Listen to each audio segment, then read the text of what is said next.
Welcome to Bible Answers. The question today is: a friend of mine recently had her dead son appear to her in a night dream and speak to her about many personal things. Is this not evidence that the dead can come back and speak to us? The Bible refers to death as a state of sleeping. Jesus says, "Lazarus sleepeth. I go to wake him up."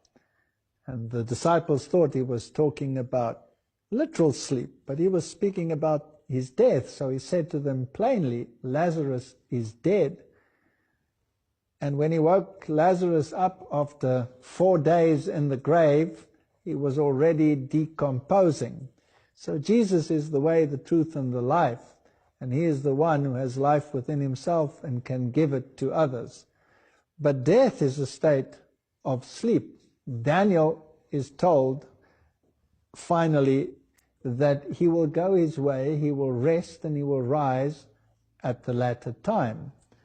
Now, the state of death is something that we have to study from the Bible, and we have to work from the simple texts to the more complicated one. We cannot base a doctrine on an obscure text. You must always work from the straightforward to the obscure.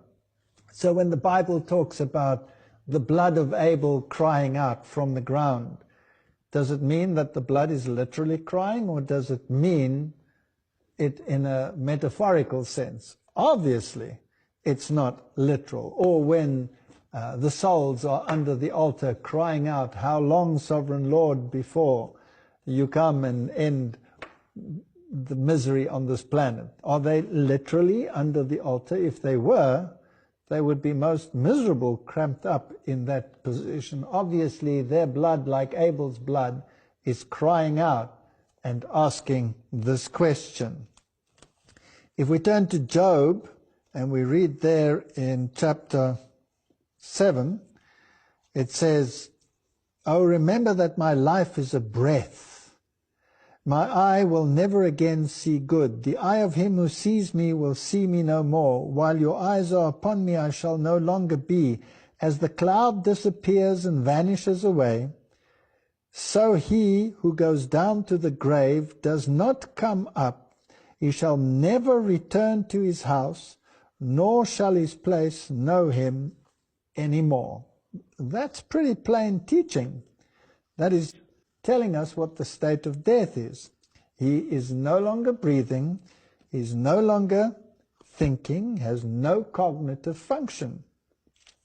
If we read in Ecclesiastes chapter 9 from verse 4, and it says, "But for him who is joined to all the living there is hope, for a living dog is better than a dead lion.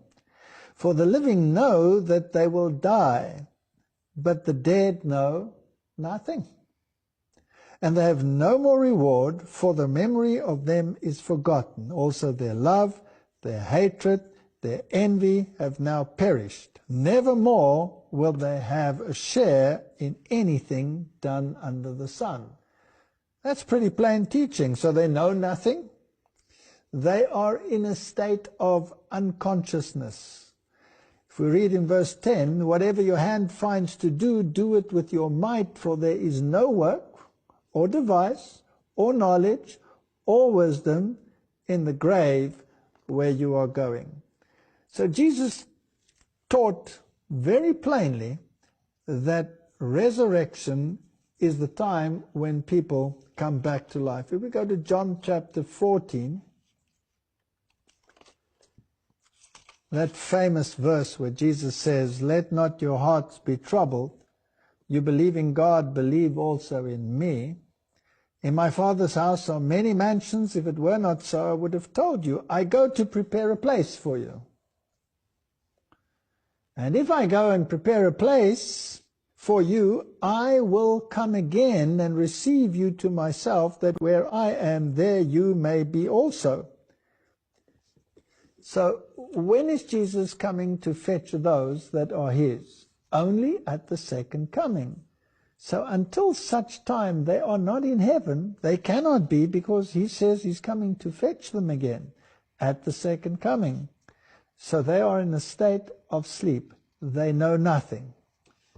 So if someone appears to you in a dream, if someone appears to you in an apparition, then who is appearing to you? It cannot be those who are dead, because they know nothing and they will never again return unto their home.